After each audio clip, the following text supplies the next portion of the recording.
पौड़ी 28वीं। मुंदा संतोख शर्म पर चोली ध्यान की तरह विभूत। जपजी साहब की ये 4 पौड़ियाँ। मुंदा संतोख भुगत ज्ञान दया भंडारन, एका माई जुगत व्याई, आसन लोय लोय भंडार। आदि गुरुमत के खोजियों की दृष्टि से ये गुरु नानक देव जी की सिद्धों से सबसे बड़ी गोष्ठी हो रही है। पर सवाल सिद्धों द्वारा किए गए हैं, उत्तर गुरु जी द्वारा दिए गए हैं। क्योंकि गुरु जी जहाँ पर भी गए, हरिद्वार गए, मक्का मदीना गए, जहाँ पर भी वो पहुँचे, सिद्धों के पास गए, योगियों के पास गए, ब्राह्मणों के पास गए, सब ने गुरु जी से सवाल ही पूछे हैं। गुरु जी ने किसी से सवाल नहीं पूछा, क्योंकि सवालिया वही होता है जिसके सामने समस्याएं हों। गुरु जी सबके प्रश्नों का उत्तर दे रहे हैं। गुरु जी सबके पास सवाल नहीं है। वह परिपूर्ण परमात्मा सबका आदि है, आरंभ है, मूल है, अनिल है, धब्बों से रहित है और कालक से रहित है, निरंजन है, मोहक है। परंतु यदि कोई उसका आदि ढूंढने की कोशिश करे, उसके जगत का आदि पर उसका कोई अंत नहीं है, कोई उसका आदि नहीं है, उसकी कोई शुरुआत नहीं, उसका चीरा नहीं है, उसका अंत वाला भी चीरा नहीं है। संसार का आरंभ है, परंतु उसका आरंभ नहीं है। आरंभ की खोज बहुत लोगों ने की, लेकिन कोई आरंभ की खोज नहीं कर सका। संसार का वो मूल है, पर उसका कोई मूल्य नहीं है। वह नाश रहित है। संसार का आरंभ है, परंतु उस परमात्मा को कोई आरंभ नहीं है, उसकी कोई शुरुआत नहीं है। संसार का मूल है, परंतु उस परमात्मा को कोई मूल्य नहीं है, मूल नहीं है। वो नाश रहित है। जीव नाशवान है। वह युगों युगों से निश्चल रूप है, वह एक रूप है, निरंकार है, जिसका कोई आकार नहीं है।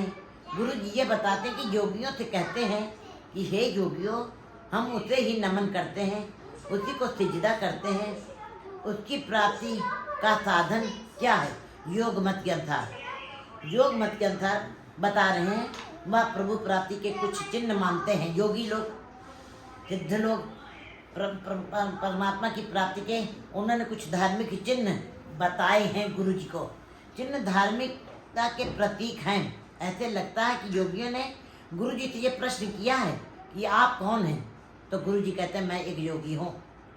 योगी प्रश्न करते हैं फिर गुरु जी से कि आप कैसे योगी हैं? आपके कानों में मुंद्रा नहीं है, आपके हाथ में खप्पर नहीं है,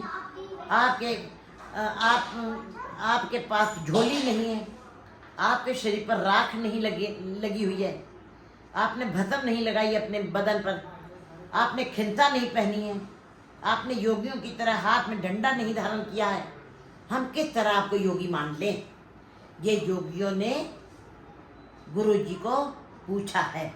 तब गुरु जी वहाँ पर इस प्रश्न का उत्तर इस प्रकार दे रहे हैं कि योगियों, पहले आप ये बताओ कि आपने अपने शरीर को योगी बनाना है। गुरु जी पूछ रहे हैं योगियों से कि आपने अपने शरीर को योगी बनाना है कि मन को योगी बनाना है? क्योंकि कपड़े तो ले नहीं रंगा, योगी मनुआ क्यों नहीं रंगा? कपड़ों को रंगना बड़ा आसान है, शरीर को रंगना बड़ा आसान है, बाहर से धार्मिक पहनावे पहन करके योगी बनना बड़ा आसान है। बाहर से आप अपने धार्मिक चिन्हों को दिखाने में बिल्कुल सफल हो जाते हैं कि आप अपने कान में मुंद्रा डाल लीजिए, हाथ में खप्पर ले लीजिए, आपने झोली बना ली है, अपने शरीर पर आपने राख मल ली है, अपने खिलता पहन ली है, आपने योगियों की तरह हाथ में डंडा भी ले लिया है। सब कुछ ये बाहरी, ये गुरुजी बता रहे हैं सिद्धों को, मान लीजिए आपने ये सब धारण कर लिया है, तो ये बताइए योगियों कि आपने अपने शरीर को योगी बनाना है कि मन को योगी बनाना है? यदि तुम कहो कि तन को योगी बनाना है, तो शायद ये रूपरेखा तुम्हें ना, अगर जो तन को रोगी बनाना है तो हो सकता है तुम्हारा ये पहनावा काम आ जाए, लेकिन अगर जो मन को रोगी बनाना है तो ये रूपरेखा तुम्हारी काम नहीं आ सकती है। गुरु जी चाहे मक्के गए, चाहे हरिद्वार गए, चाहे ईरान गए, इराक गए, तिब्बत गए, चीन, लंका, विश्वनाथ मंदिर, उन्होंने योगी, मुल्ला, मौलवियों, नवाबों आदि के सब के प्रश्नों के उत्तर दिए, बखूबी दिए हैं। और उनकी बातों पर, उनके ही धार्मिक चिन्हों के अनुसार जो उन्होंने धार्मिक चिन्ह पहने उनको पर भी बिना चोट पहुँचाए बहुत ही सुंदर ढंग से उनको उनके प्रश्नों को समझाया है। उनकी बात को बड़े सुंदर तरीके से विश्लेषण किया, व्याख्या करके उनको समझाया है। गुरुजी फरमान करते हैं कि धर्म की बुनियाद संतोष पर खड़ी है। बिना संतोष नहीं को राजे, संतोष के बिना ईश्वर से जुड़ा नहीं जा सकता। इसलिए मुंदा संतोष सरमपत झोली। गुरुजी फरमान कर रहे हैं कि हमने संतोष की मुद्रा पहन रखी है। इसका भाव कि जो कुछ भी है, जैसा भी है, सब ठीक है। हमको अपने भाग्य पर भरोसा है। पर ये बात भी सच है, संतोषी मनुष्य ही हर हाल में खुश रह सकता है, तृष्णालु हर हाल में खुश नहीं रह सकता। गुरु जी आगे कहते हैं, आज्ञा में भूख सोई कर सूखा, सोग हरख नहीं जान्यो, जो हुक्म भयो साहेब का सो माथे ले मान्यो। हे परिपूर्ण परमात्मा, अगर जीवन के किसी मोड़ पर भूख जैसा भी कोई दुख आ गया, खाना ही नहीं रह गया, कोई ऐसा भयानक दुख भी आ गया, तो मैंने इस भूख के दुख को भी तुम्हारी मर्जी समझ करके, तुम्हारी दात समझ करके उसको स्वीकार कर लिया, सिर माथे स्वीकार कर लिया है, कबूल कर लिया है। और ऐसे समय में भी मैंने चेहरे पर कोई शिकन नहीं आने दी, मैंने खुशी ही महसूस की। इसका मतलब ये है कि संतोषी मनुष्य हर हाल में खुश रहता है। तृष्णालु जीव संसार का सिमरन करता है, परिवार का सिमरन करता है। संतोषी निरंकार में लीन रहता है, प्रभु चिंतन में मग्न रहता है। तो गुरु जी सिद्धों से, योगियों से गोष्ठी करते हुए ये बता रहे हैं कि पत झोली। गुरमत के अनुसार यहाँ पर पत का मतलब है श्रम, मेहनत घालना। हमारे पास मेहनत का, श्रम का, अपनी दसों इंद्रियों की, नाखूनों की सच्चाई की कमाई का हमारे पास बर्तन है। यहाँ पे हमारे पास पत का मतलब पात्र। मेरे पास कौन सा पात्र है? श्रम का, मेहनत का, घालना का। हमारे पास एक ऐसा पात्र है, दसों नाखूनों की सच्ची कमाई हमारे पास है, ऐसा बर्तन है हमारे पास। बस यही हम पत, श्रम रूपी पात्र अपने पास रखते हैं, उसी से मैं खुश रहता हूँ। ये श्रम रूपी पात्र, ये मेहनत रूपी पात्र, जो बर्तन हमारे पास है, उसी में मैं खुश रहता हूँ। इसी तरह संतोष रूपी मुद्रा, मेहनत रूपी बर्तन, और मेहनत कर करके जो कुछ मुझसे प्राप्त होता है, 10 नाखूनों की कमाई से जो कुछ भी मैं कमाता हूँ, मैं इसी में प्रसन्न रहता हूँ। इससे हमें दर दर जाकर मांगने की जरूरत नहीं रह जाती, क्योंकि गुरु जी का सिद्धांत है, मांगन मांग न पाया। मांगने से मान प्रतिष्ठा घटती है और मनुष्य की सोच शक्ति भी कम हो जाती है, क्योंकि जैसा खाओ अन्न वैसा हो जाए मन, जैसा पियो पानी वैसी हो जाए पानी। इसका मतलब है मांगन से मरना भला। मांगने पर विश्वास नहीं रखते हैं गुरु जी, ध्यान की करे विभूति। गुरु जी बता रहे कि योगी सिद्ध अपने शरीर पर विभूति मलते हैं, राख मलते हैं, इससे शरीर की चमड़ी सख्त हो जाती है। मौसम का, जाड़ा गर्मी बरसात का इन पर कोई प्रभाव नहीं पड़ता है। शरीर में जुआ चीलक भी नहीं पड़ते हैं, और इस तरह से अनेक रोगों से भी इससे मुक्ति मिलती है। पर गुरु जी आगे बता रहे हैं कि हमने कौन सी विभूति मली हुई है? प्रभु के ध्यान की, प्रभु के अंदर अपने सूरत को जोड़ना, शब्द के अंदर सूरत को जोड़ना। प्रभु के ध्यान में कोई जुड़ जाए तो क्या होता है? ईश्वर में अपनी सूरत को जोड़ ले, तो गुरु जी कहते कि हमने अपनी सूरत को ध्यान में जोड़ा है, और हमारे लिए ये ध्यान को जोड़ना ही मानो विभूति राख है, विभूति राख है, यही हमने अपने बदन के ऊपर मली हुई है।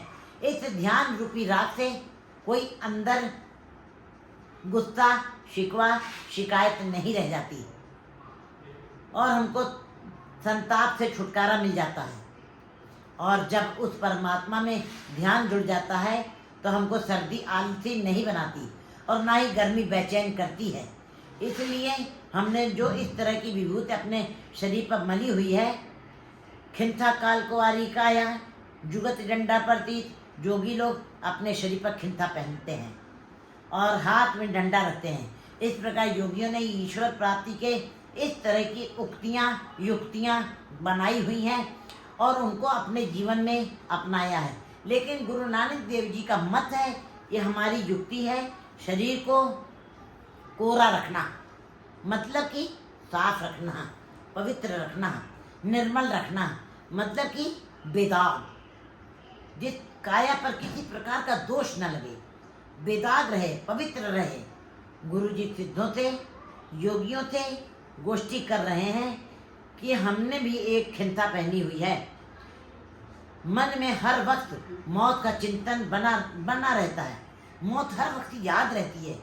हमारे हाथ में डंडा परमात्मा के विश्वास का, भरोसे का है डंडा, ऐसा डंडा जो जीव को विकारों से बचा करके रखता है, बचाए रहता है। इस तरह गुरु जी योगियों को विस्तार पूर्वक बता रहे हैं। हमने ऐसे खिंथा पहनी हुई है जिससे हमें काल का सदा ध्यान बना रहता है।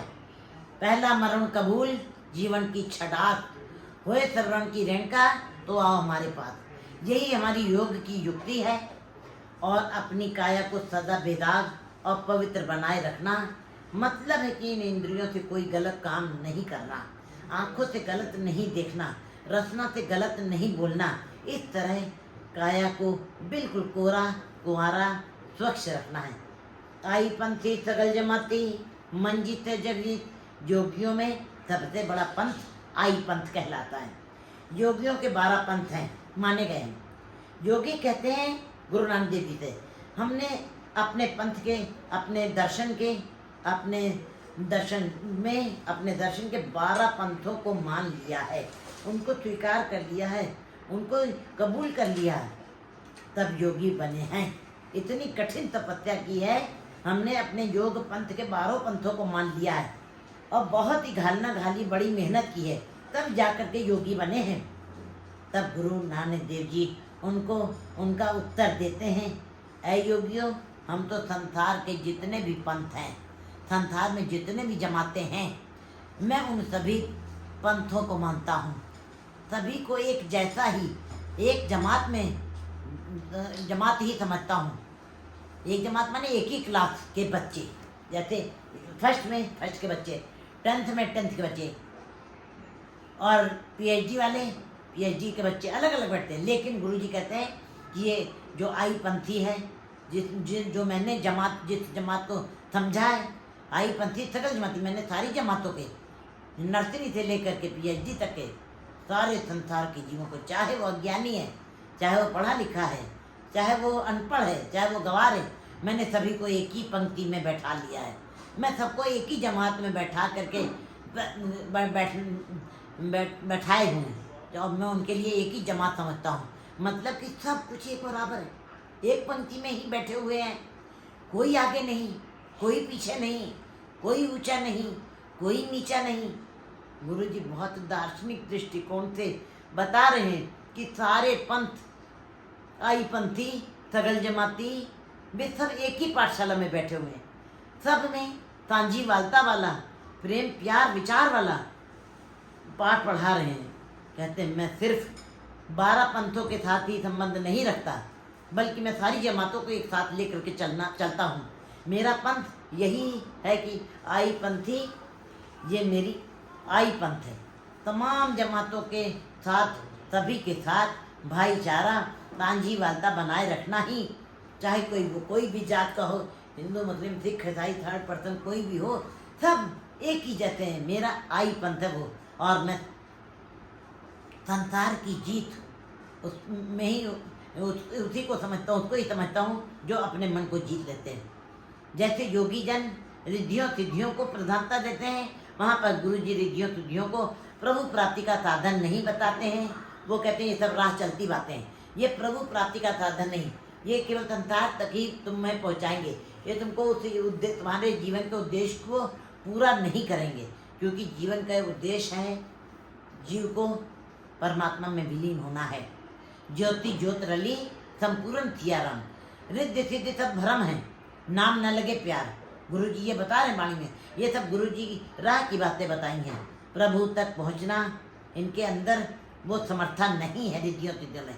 बस गुरु जी यही कहते हैं कि उस परिपूर्ण परमात्मा के आगे आदेश तिथे आदेश, आद अनील अनादि अनाहति जुग जुग एको वेश, उसको जिसको जो जगत का आरंभ है, जिसके अपना कोई शुरुआत नहीं है। जगत का आरंभ है लेकिन जिसकी अपनी कोई शुरुआत नहीं है। जगत कालिक से भरा हुआ है, मैले से भरा हुआ है, लेकिन परमात्मा निरंजन है, कालक से रहित है, दाग धब्बों से रहित है। मनुष्य काल के वश में है, परंतु वो परमात्मा नाश रहित है, जिसका वेश भूषा युगों युगों से एक ही है। वाहिगुरु जी का खालसा, वाहिगुरु जी की फतेह।